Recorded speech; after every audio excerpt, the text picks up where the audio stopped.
psychopathe, c'est quelqu'un qui est narcissique, qui est impulsif, qui est antisocial et qui est très froid émotionnellement. Voilà, il y a 4 caractéristiques principales.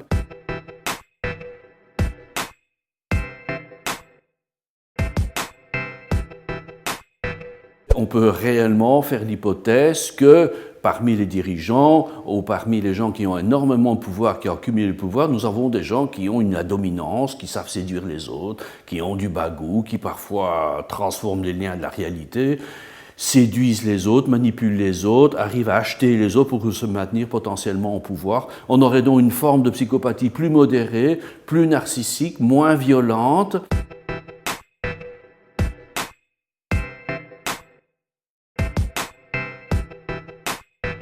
Contrairement à une idée reçue, tous les criminels ne sont pas des psychopathes. Par contre, tous les psychopathes sont quand même assez bien criminels. Ça, c'est important. On pense que le diagnostic de psychopathie, il y en a tellement. Mais en vérité, si on utilise des mesures plus précises, on arrive à des taux de prévalence légèrement inférieurs à 10% en Belgique.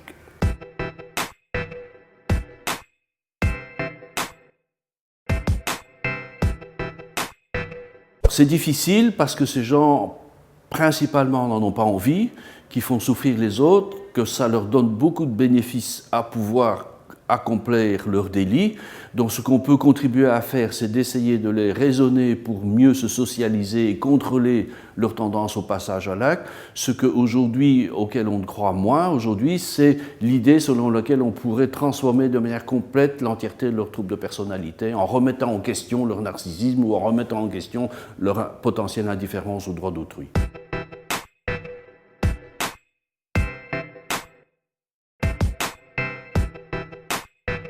Il y a quand même des prédispositions qu'on peut identifier chez les jeunes qui se renforcent à l'adolescence et qui se contribuent à l'âge adulte.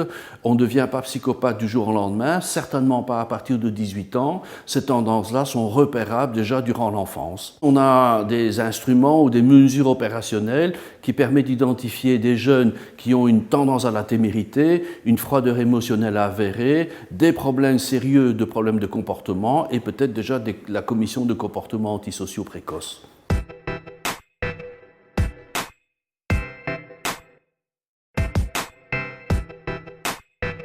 Ça, c'est une idée un peu controversée. Quand on dit qu'ils réussissent, on veut surtout dire qu'ils ne se font pas prendre par le système judiciaire, du moins pendant un certain temps. Maintenant, ce qu'il faut bien avoir dans l'idée, c'est que les psychopathes qui, entre guillemets, réussissent aujourd'hui sont des gens qui vont échouer demain. Donc, il est rare d'avoir des tendances de personnalité comme ça, aussi avérées, et pour se maintenir en société pendant toute une vie. C'est relativement peu probable.